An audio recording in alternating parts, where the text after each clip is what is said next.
Olá pessoal, vamos fazer um novo subcanal, uma nova temática que se intitula Vá em paz, a tua fé te salvou. Esta passagem aparece várias vezes nos evangelhos e ela é muito significativa por vários aspectos. Bom, vamos trabalhar alguns tópicos em relação ao termo salvar ou a palavra salvação.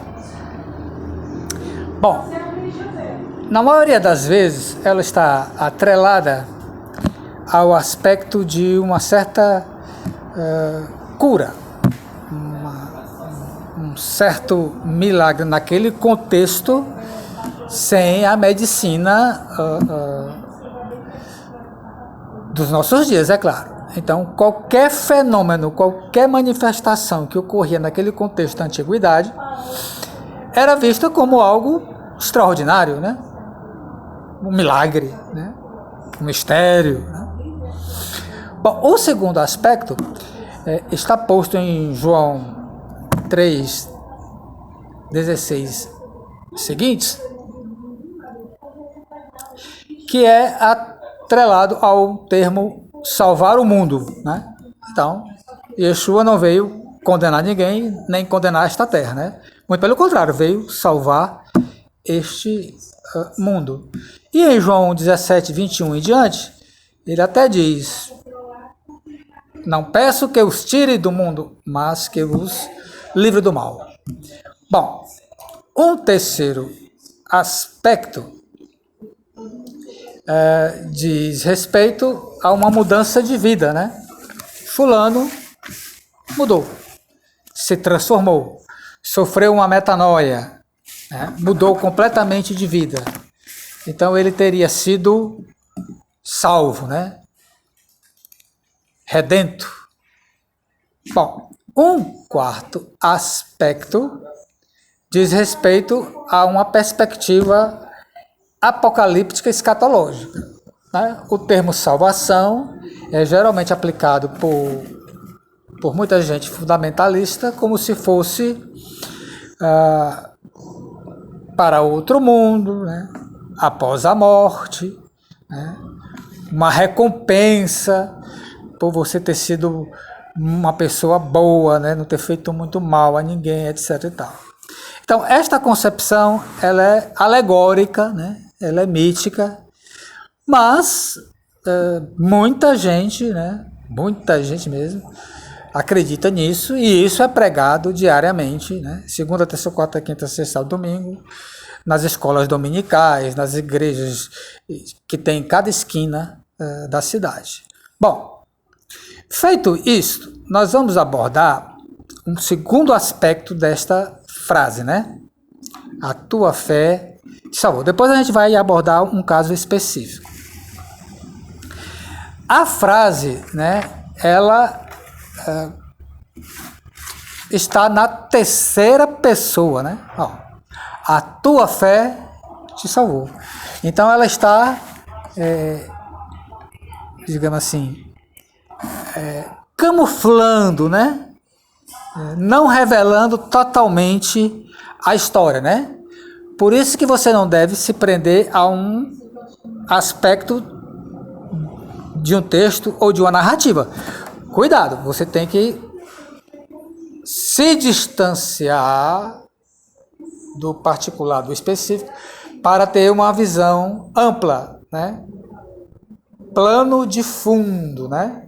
E não uma visão da figura, né? Específica, limitada, né? Óbvio que à medida que você se afasta, você perde os detalhes e ganha uma visão panorâmica. Mas a partir do momento que você se aproxima, você ganha os detalhes, mas perde a visão ampla, a visão global. Então o negócio é encontrar aí um meio termo. Bom, mas em termos de literatura, não se compreende o texto todo sem a sua totalidade. E mais ainda, na perspectiva intertextual. O que vem antes do texto analisado e o que vem depois do texto analisada. Bom, nesse sentido, fica claro que a participação do outro no processo de cura, né, de metanoia, de mudança de vida, né, de participar do processo de salvação do mundo físico, né, não fugir da realidade, e de uma alegórica, apocalíptica, escatológica, salvação pós-morte, precisa ter a participação de dois agentes. Há necessidade de dois participantes no processo. A tua fé, a fé que a mulher trouxe, né? Mas a fé em quem? Né? No outro, numa outra pessoa, né? E essa pessoa, quando você lê o texto todo, é Yeshua de Nazaré. Bom, então, a fé dela é transformadora, é salvadora. Vamos dizer assim, tem a capacidade de promover a saúde, a cura, né? Bom, eu já estou dando pistas de qual passagem nós vamos trabalhar, né? Bom, trata-se de uma passagem muito bonita, muito conhecida, que é da mulher que tem um fluxo, né? Ou seja, está menstruada, né? E não encontra cura para isso em lugar nenhum, né? Já teria gastado todo o seu direito, todo o seu dinheiro, né? Já tinha passado pelas mãos de muitos vigaristas, como tem, né? Muitos charlatões, né? E ao ouvir falar, né, que Yeshua operava milagres, ela então corre em sua direção, né? Não tem outra alternativa, né? Ela se coloca na mão dele para que ele cure, é a sua última esperança, né? E há uma frase, né, que é tremenda, né? Acho que tanto em Marcos como em Mateus, né? Repito, não se preocupe com as passagens que eu coloco lá na descrição do vídeo. Que é, né? Se eu pelo menos tocar na sua vestimenta, eu serei curada. Dando-se. É realmente uma perspectiva de fé inabalável. Então ela passa por entre a multidão, e, segundo a narrativa alegórica, né, ela não toca no corpo dele, toca na veste. E aí ele teria uma sensibilidade tamanha que no meio do tumulto, da algazarra, né, do fuá, ele pergunta: quem tocou nas minhas vestes? E a mulher, né, oprimida, porque a menstruação era sinal de uma mulher ser impura, em alguns casos possuída, né, endemoniada, a cultura judaica, né? Lembre-se lá de Levítico 12, né? Teve um menino, 15 dias impura. Teve uma menina, o dobro, 30 dias impura. A opressão patriarcal, machista, misógina da sociedade judaica, greco e romana era absurda na antiguidade. E na judaica, então, nem se fala, né? Já pensou, rapaz? A menstruação é o momento em que a mulher está fértil. Por quê? Porque ela não recepcionou o espermatozoide, aí, né, ela passou o período de fazer a geração de nova vida, então o próprio corpo expulsa, né? Expele esse conjunto de elementos físico-químicos capazes, né, de gerar uma vida, uma nova vida. Bom, agora cabe a você fazer a leitura integral da passagem, uma vez, duas, pelo menos 3 vezes. É um texto pequeno, porque você vai notar outros detalhes. Por exemplo, após a sua cura, vai ocorrer outro fato que nós vamos abordar no próximo vídeo, no terceiro, no quarto, no quinto, nos próximos vídeos, né? Preste bem atenção, né?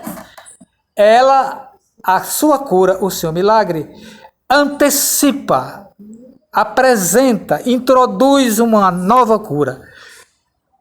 Bom, eu creio que estas informações são suficientes para você, a partir de hoje, acreditar, né? Crer. Não de forma alucinada, louca, né? Mas permitir que a sua capacidade racional o faça transcender. A sua capacidade racional não cria saci pererê? Não cria boi sem cabeça? Não consegue projetar coisas metafísicas, materiais, alegóricas, literárias?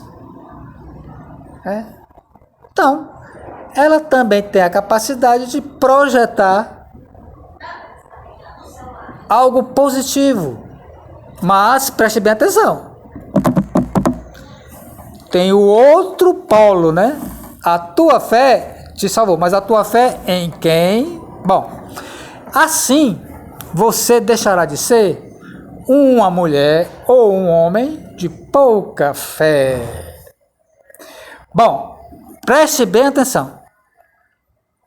Em Nazaré e em algumas vilas, ele não conseguia operar milagres, curas. Por quê? Por causa da incredulidade das pessoas. Veja a importância que tem os dois polos para que ocorra a transitividade, ou seja, a transferência de energia, a transferência de positividade, a transferência de sentimento de amor. Então, não seja mais uma mulher ou um homem de pouca fé. Não tenha mais incredulidade. Lembre-se, se creres como um grão de mostarda, poderá remover esta cidade daqui para outro lugar, esta montanha daqui para outro lugar. E Yeshua de Nazaré. Até mais.